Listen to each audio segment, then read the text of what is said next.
Good afternoon. At the outset, I'd like to congratulate all of you for beating the odds and braving the heat and the NATO summit traffic to be here with us today at the Mayflower. Welcome as well to our virtual audience tuning in via the live stream. I'm Nate Kazmarek, Vice President and Director of the Practice Groups for the Federalist Society. Today's luncheon is sponsored by the Federalist Society's Corporations, Securities, and Antitrust Practice Group Executive Committee. I want to thank Commissioner Holyoak for her valuable time and her graciousness in joining us today. Both she and her staff have been so understanding and kind to us in rescheduling this event, and we are most grateful. The Society remains committed to the best debate and discussion of the foremost legal and policy issues of our time. This fireside chat continues a years-long practice group commitment to hosting thought-provoking officials and proudly featuring a wide range of views. Before I hand things off, one upcoming programming note. Later this month, on July 25th, we will be back here to host our annual Supreme Court Roundup Luncheon with former Solicitor General of the United States, Paul Clement. Be sure to register on our website, fedsoc.org, before it sells out. Today, we are excited for this great conversation between FTC Commissioner Melissa Holyoak and Svetlana Gans. Both of their bios are provided in full on our website. Let me quickly introduce Svetlana. Svetlana is a partner in the Washington, D.C. office of Gibson Dunn. Her work is focused on complex consumer protection, privacy, and competition-related regulatory proceedings at all levels of government. Before joining Gibson Dunn, she was Vice President and Associate General Counsel at NCTA. Prior to that, she served in several roles at the FTC, including as Chief of Staff to Acting FTC Chairman Maureen Olhausen. Her law degree is from the University of Denver College, and her undergraduate is from Boston University. But beyond her many titles, accolades, and accomplishments, truly her greatest achievement must be winning the first ever Federal Society Practice Group Volunteer of the Year Award in 2023. As the co-chair of our Corporations, Securities, and Antitrust Practice Group Executive Committee, the Society is very fortunate to have Svetlana leading much of our antitrust programming. We are thankful to her for her tireless efforts on our behalf. One note for our audience that in lieu of Q&A at the end of our session, the Commissioner has graciously indicated that she would like to stay and meet with our audience afterward and answer any questions you might have personally after the program. With that, please join me in welcoming our speakers today.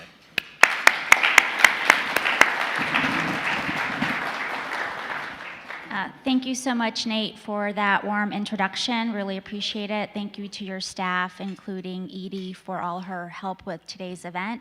And thank you to Commissioner Holyoak and her staff for all of their time and energy with this session. We really appreciate it. So we have a lot of questions for the Commissioner, but let me start with my own disclaimer. The views I stay here today may not be my own views or any views of Gibson Dunn or any of its clients, so I'm here in my personal capacity as the Patriot and Federal Society Chair. And I should add that disclaimer for myself, that my views are of my own and not of the Commission nor any other commissioner. All right, so with those out of the way, we have gathered here for this fireside chat on the most hottest day of the year in DC, just to keep with the fireside theme. And we also rescheduled this program because we knew that Commissioner Holyoak would have a lot of more dissents for us to discuss today than we would have discussed a few months ago. So we are very excited about diving into all of those areas on today's panel. So first, let me provide the brief introduction of Commissioner Holyoak. As Nate said, her full bio is on the website. Melissa Holyoak was sworn in on March 25th, 2024 as a commissioner of the Federal Trade Commission.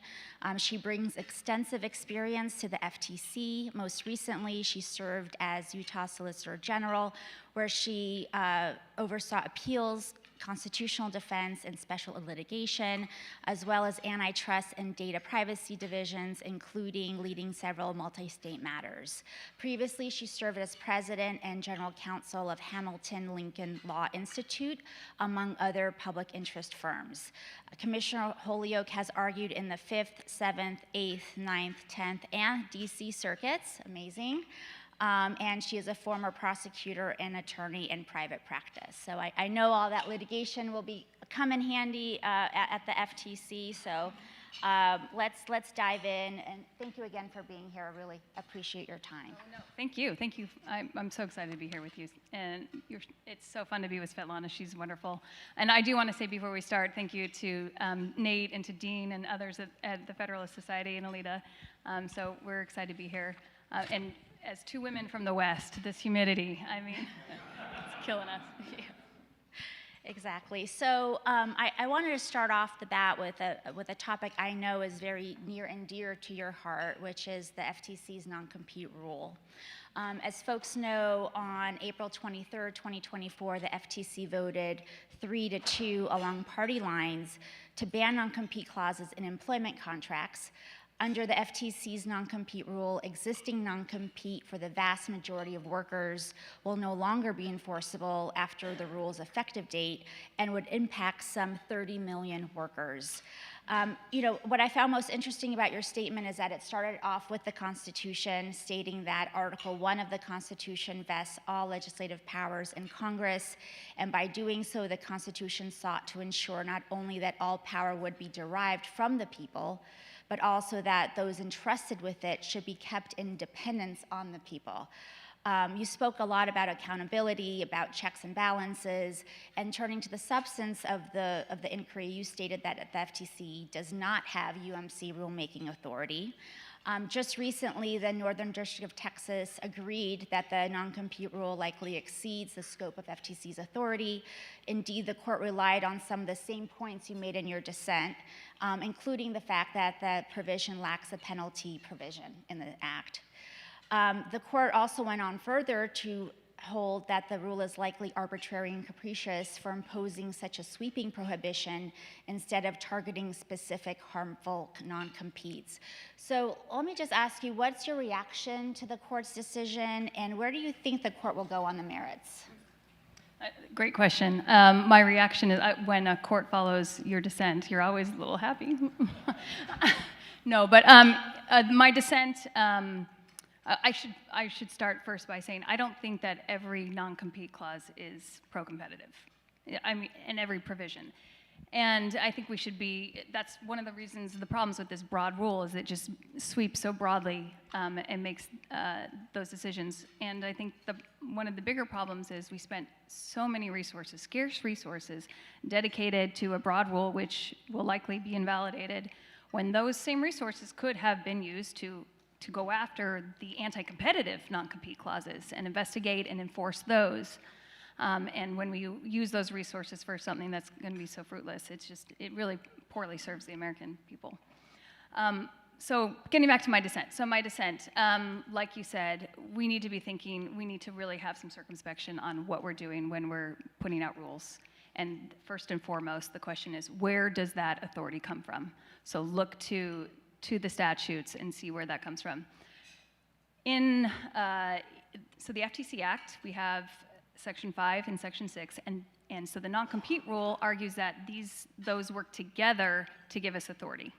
So what are those sections? Section 5 talks about our authority relating to unfair methods of competition, but it really is setting forth this comprehensive adjudication framework. Like, how are you going to adjudicate these case-by-case decisions? Section 6, by contrast, lists our investigatory authorities.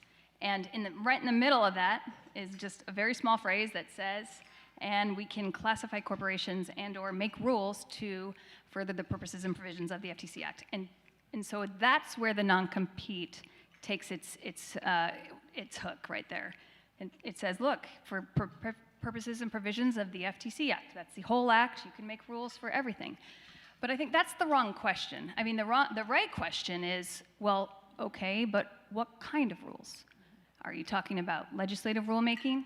Are you talking about procedural rules, housekeeping rules? What kinds of rules are you talking about?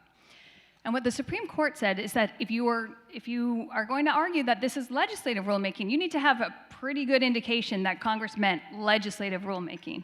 And what do you look to? You look to the text. You look to see, is there any sort of indication that they meant legislative rulemaking? Did they provide for notice and comment? Did they provide for a sanction? And this was an interesting portion that the district court picked up on.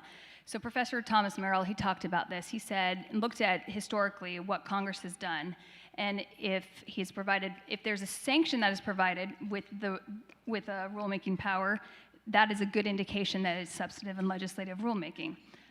The Section 6 provides none of that. There's nothing there that suggests any of that.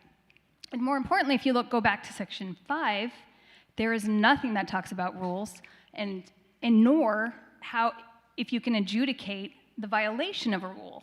So if you would assume that there's going to be rules, that you'd assume that you'd have some sort of adjudication process for a violation of those. It's absent from both of those provisions. And so looking at how the Supreme Court they have told us time and again, you have to look at the text, you have to look at the structure, and taking those together, there really is just a lack of legislative rulemaking power for unfair methods of competition. So can you discuss kind of the implications of this finding on potential future UMC rulemaking outside of the non-compete context? Yes, absolutely. And I should mention that, so this was the district court's opinion was in the context of a preliminary injunction. And so preliminary injunction, the threshold is likelihood of success on the merits. So she held that it was likely that they would succeed based on this lack of authority. So that's where, from what I understand, she has also told the parties that she will rule on the merits by the end of August, which will be prior to the effective date. So I think we'll see where that goes in terms of where the court goes there.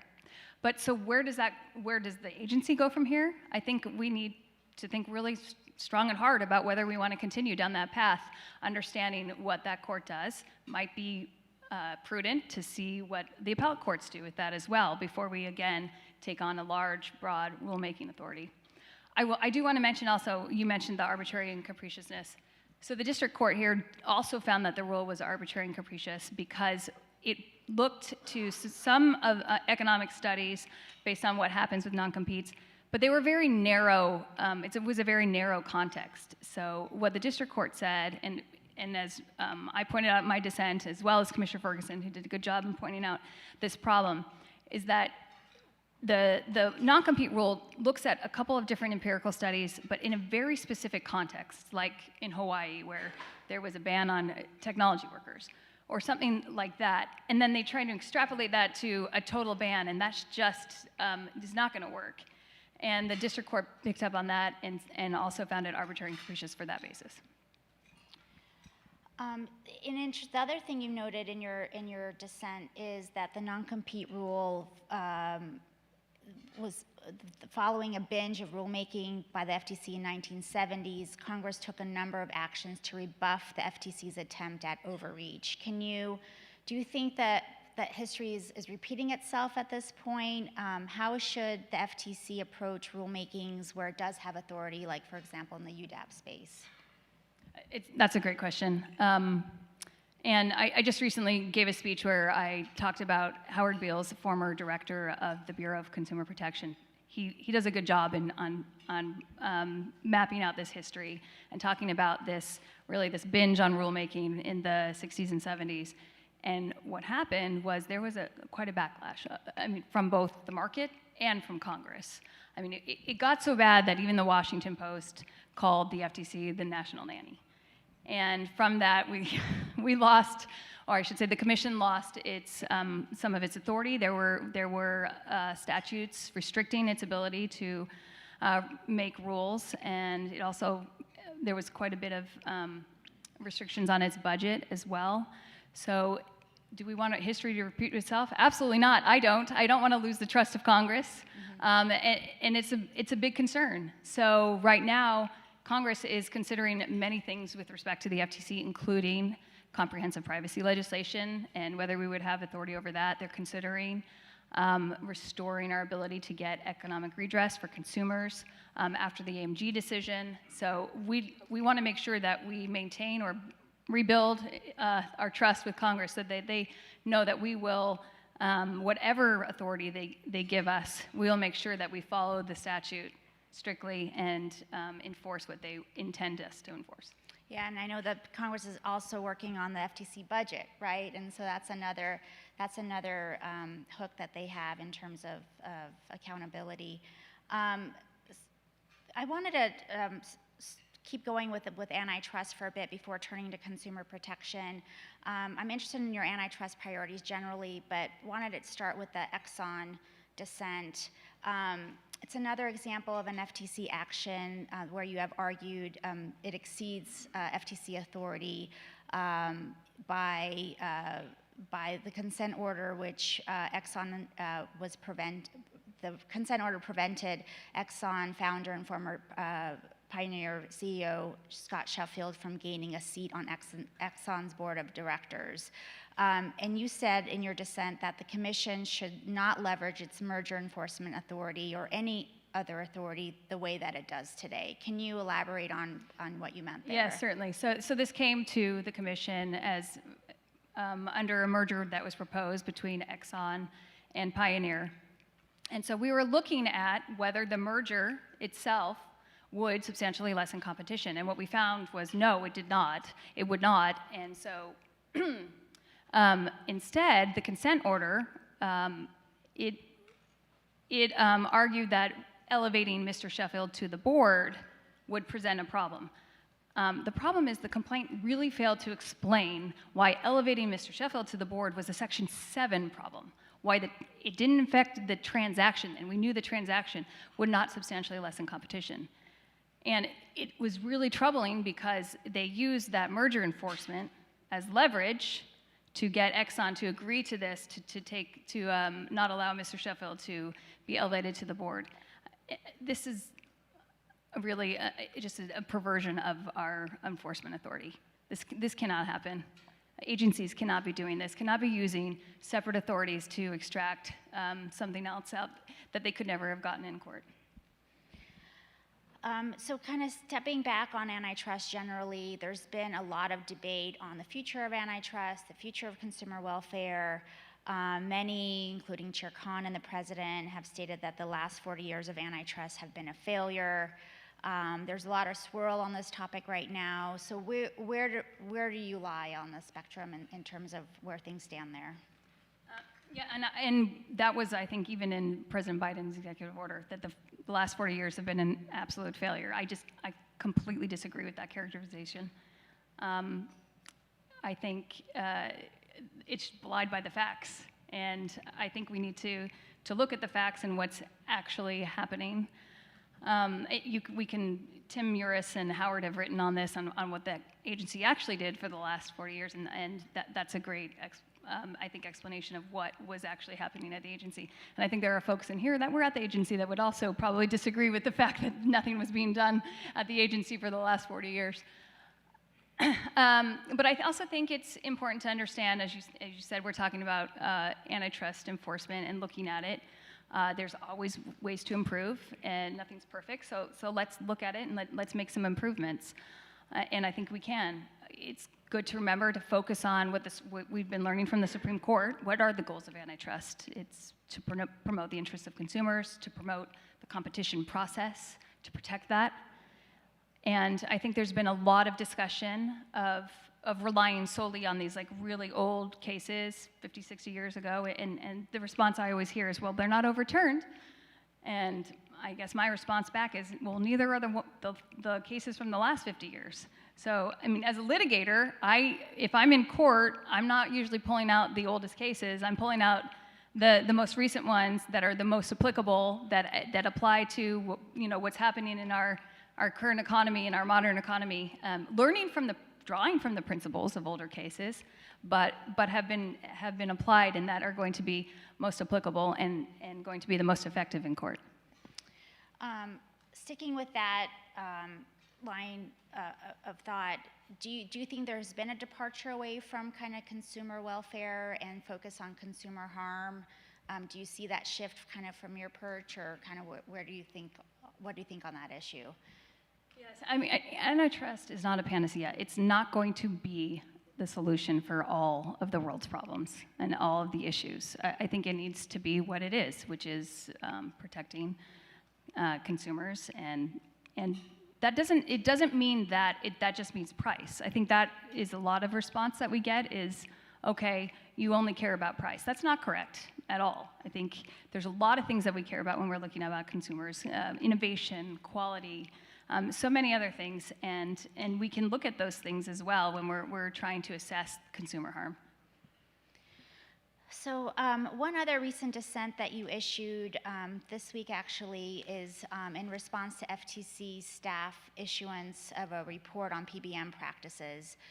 You dissented on multiple grounds, stating that the study lacked empirical rigor and was not objective.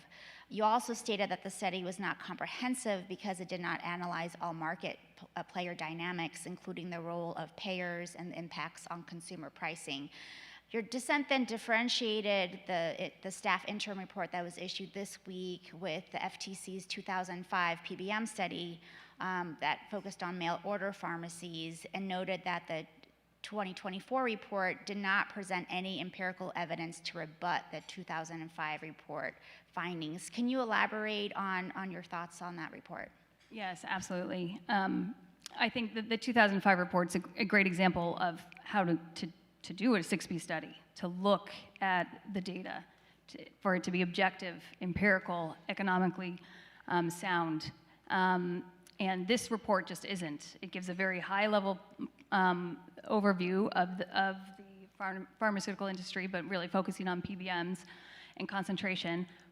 Concentration can give us, a glimpse of what's happening, but it's just not the full story. And we need to really analyze the data and understand what is happening here. I think one of the other interesting things that has been relied on significantly are these 2 drug studies. And you have to remember that we have data for 6.5 billion drugs dispensed. So we have lots of data. We just have no idea. This is just a very small fraction. We have no clue on what it represents and what it shows us about what is actually happening in the market, and whether it's representative or not. I mean, the other thing that's interesting about these 2 drug studies is it's highly focused on reimbursements to PBM-affiliated pharmacies, but it does not talk at all about what's happening to consumers and what that translates to consumers. And we just probably won't be able to know unless we actually look into the data.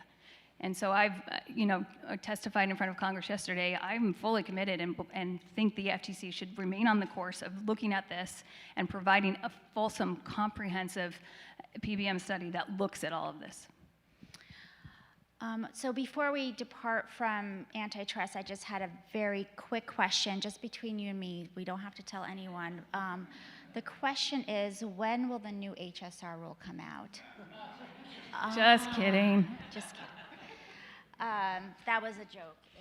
Just saying. Okay, had to liven it up in the middle. Okay, so let's turn to privacy and consumer protection.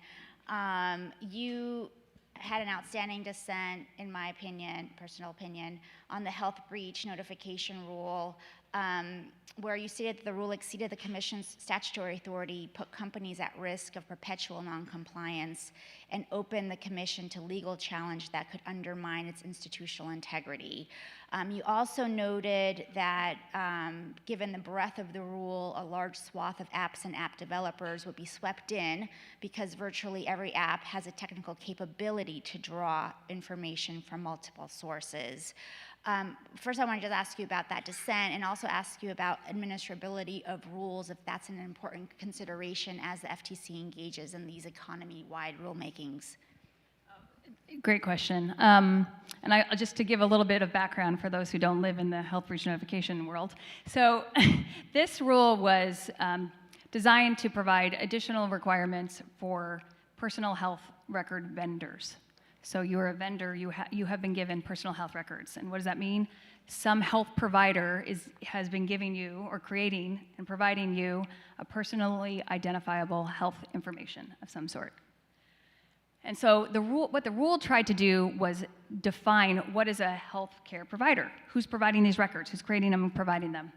The statute refers back to the Social Security Administration statute, which defines healthcare provider to include 3 categories, both with statutory definitions, the first of which applies to hospitals, the second to physicians, other services providers, and the third is sort of a catch-all, right? So what the agency did was take a rule and try to provide a definition to that third category that was extremely broad. And I think one example that I gave in my dissent is what it would mean is that an app provider, for example, for a convenience store. So you are a convenience store owner and you have an app that tracks loyalty purchases for your customers, and you also happen to sell Band-Aids and Tylenol. You are now a personal health record vendor under the rule. It is that broad. And that creates a lot of problems because there's compliance requirements that come with this rule. And they will cost something. Compliance does cost money. And so what in terms of thinking about unintended consequences, we need to be thinking about when we're crafting these rules, before we craft them, before they're going out into existence and going to apply to real businesses, what are the consequences of this? Are there unintended consequences? Are we going to have convenience stores now, superstores, all kinds of stores that sell Band-Aids and Tylenol, now having to comply with this rule? And they could be very costly, and what we need to be thinking about, those costs, actually, a lot of the time are going to be translated to cost to the consumer, and be thinking that the unintended consequences will actually harm consumers in the end. And I would imagine it had a lot of impacts on small businesses too that have to comply with these, right? Absolutely. Wanted to talk a little bit about privacy. I know we have just 15 minutes left and we have so much material. I mean, we could literally spend hours, but we won't. Talk a little bit about privacy. You spoke about the identity of FTC, noting that we are not prudential regulators, and I love that. What do you view the role of FTC in regulating privacy, and do you have some priorities in that area? Great question. I do. I think personal information privacy, it's important to many Americans. I do have a lot of priority in protecting kids and teens online. We do have a rule called COPPA that is used to protect kids and teens online, or kids, I should say. Just recently, just a couple days, yesterday, gosh, the days are kind of rolling together. Just yesterday, we announced a settlement with one app, and we used this COPPA rule in our complaint. This app would send anonymous text messages to teens that would say things like, "I'm stalking you on Instagram, I know what you did." And these were fake messages, but they were trying to get these teens, they were harassing these kids to try and get them onto this app. So this is the kind of thing, these are the kind of things that are out there. I know I talked about yesterday at the hearing, I have 4 kids online, and it's hard to track what they're doing. I mean, it really does feel like a full-time job, like a second full-time job, just trying to figure out what they're doing. It's tough. So these are important issues to me, and I think we have some good tools that we can use to address these issues.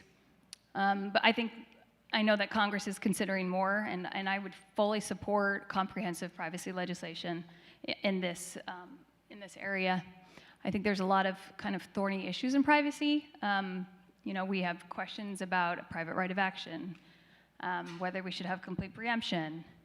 And some of these, and not to mention also like data minimization, how do we want that to apply? And if we have it so restrictive, will that stifle innovation? So there's a lot of really difficult policy questions that I think are best left to Congress to weigh those trade-offs and decide how Americans will best be served by that.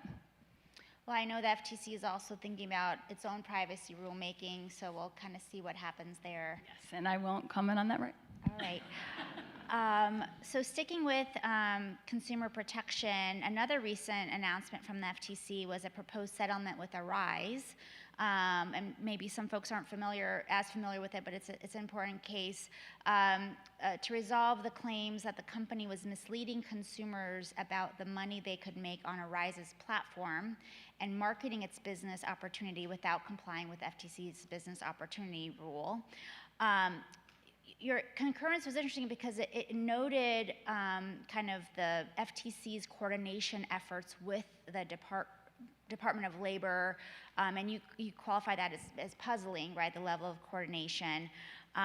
Do you see the level of coordination between, for example, the FTC and Labor, an example of the FTC trying to exceed its authority going into that? So we had the non-compete rule, we had a lot of RFIs on kind of labor issues, there's a focus on workers. Kind of where do you see the shift, and is it a problem? Yeah, that's a great question. And I guess I'll just give a little bit of more background on this matter, on this Arise matter. They were marketing a business opportunity to these women to be able to make, you can open your own business and you can become a call center rep. And for many different companies and use our platform to do it. And they would invest in this and become these representatives. We thought they were being deceptively marketed because it didn't really explain how much they would actually make. So I voted for the complaint. I thought the complaint was strong. It explained why these business opportunities were being deceptively marketed. There's also a Department of Labor case going to trial next week, I believe, that is arguing that these same consumers are actually employees of this company, and because they're being tightly controlled. So what's interesting about that is the Department of Labor, in trying to determine whether these are independent contractors or employees, the whole question is, are they in business for themselves? Are they independent contractors? Are they in business for themselves? Whereas our complaint is focused on, we sold you a business opportunity. You were going into business with yourself, and it's a business opportunity. There's quite a bit of tension between that. In Chair Khan's statement, she explained that this was a great example of collaboration because this was a marketing opportunity that was deceptively marketed to these folks where the company retained tight control. And how I responded in my dissent was, well, if they were employees, then they were deceptively marketed an employment relationship, not deceptively marketed a business opportunity. I voted for the complaint, though, because I thought the complaint set forth strong allegations of why this was a business opportunity, and that's why it was deceptively marketed. But what I also noted was that we protect consumers. We don't have a mandate to protect workers. We are not the Department of Labor. Sometimes our consumers are workers, but we need to be focused on our mandate and not be expanding our mandate to other areas. That's interesting. I wanted to talk a little bit about the role of economics at the commission. I know you have an amazing economic advisor in your office. I do. Joel, everyone give him a round of applause. So what is the current role of economics at the FTC? And do you think it's getting sufficient focus at the commission right now? I know there's a lot of talk that it is, but in terms of what's coming out of the agency, one could question whether that's true or not. The other thing I noticed that in the FTC's budget request, they only asked for 3 FTEs in the Bureau of Economics, comparing that with other significant requests for other parts of the agency, including for rulemaking and other things. So what is the current role of economics at the FTC? What is your take on it in your office in terms of your analytical framework? Kind of walk us through that. Well, economics is important for every agency, but for the Federal Trade Commission, it is critical. And I think what the agency has had, and historically, and it's been excellent, is an independent Bureau of Economics. I rely heavily on them. I have a great relationship with the Bureau of Economics, with the director, Aviv. It's wonderful, and we meet all the time, and they provide excellent insight and independent insight into these things, and I think it needs to remain independent. Of course, we meet with different divisions and attorneys that are going to be talking to us about the legal framework and the legal theories, But what I like and what I think is so valuable is to have these different perspectives on the harms and understanding that from an economic perspective. And those are truly invaluable. We need them. I mean, for antitrust, the effects, it's just absolutely critical to the case. So having that independent voice is extremely critical, and I think we need to maintain that.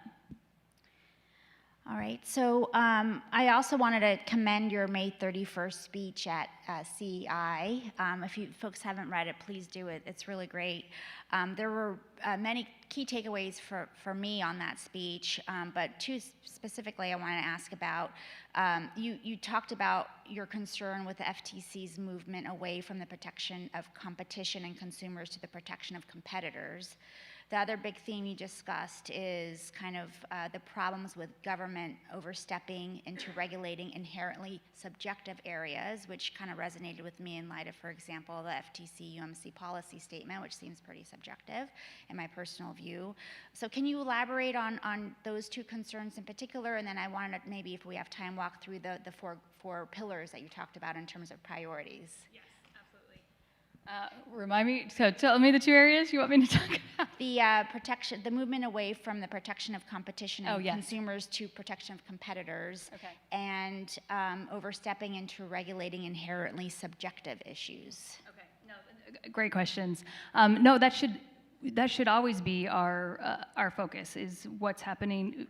We're promoting competition. When we do that, when we move away from that and we move to just protecting competitors, I think what's interesting, and I think I talk a little bit about this in my CEI speech about Adam Smith and rent seekers, is if you are protecting a specific party, a competitor, you're just ensuring that the rent seeking is going to, if not continue, increase significantly, because you're going to have those folks come in who will want to be protected.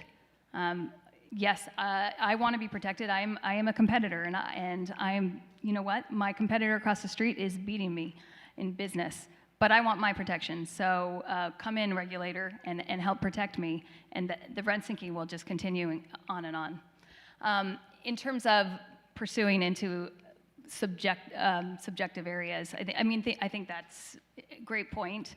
We need to keep our focus on our mandate, on what we're supposed to be doing. Promoting competition, unfair and deceptive trade practices. And I think another point about this is thinking more about the Loper decision is a great reminder of what we need to be doing. Hewing closely to the statutes, both in enforcement and in rulemaking, thinking about where does our authority lie, and that will keep us, I think, on the right path if we can keep to the statutes and what we're supposed to be doing. Yeah, and I was going to ask about that before we end in terms of the impacts of those recent Supreme Court decisions on the work of the FTC, especially, for example, unfairness. What is that? What does that mean, right? Do you see that having an impact in terms of the FTC's path forward in terms of a broad UMC case or rule or whatever on that issue? That's a great question. In terms of rulemakings, I think I really liked Justice Gorsuch's concurrence. I think I mentioned this yesterday. He talks about how judges are law finders, not lawmakers, and to do that, you need to look at the statutory text, linguistic context, the canons of statutory interpretation, and I think that will be our job as well, right? We now have to show the court, when we're defending our whatever action it is, that what we're doing is the right interpretation, not some permissible, reasonable interpretation. And so reminding us to stay on that path it's important, and it's important also for just the reasons that we started this chat about the Constitution, about separation of powers, and how we need to implement those and effectuate that. Well, I think given this is a Federalist Society program, starting and ending with the Constitution is probably a good place for us to stop. So please join me in thanking Commissioner Holyoak for her time.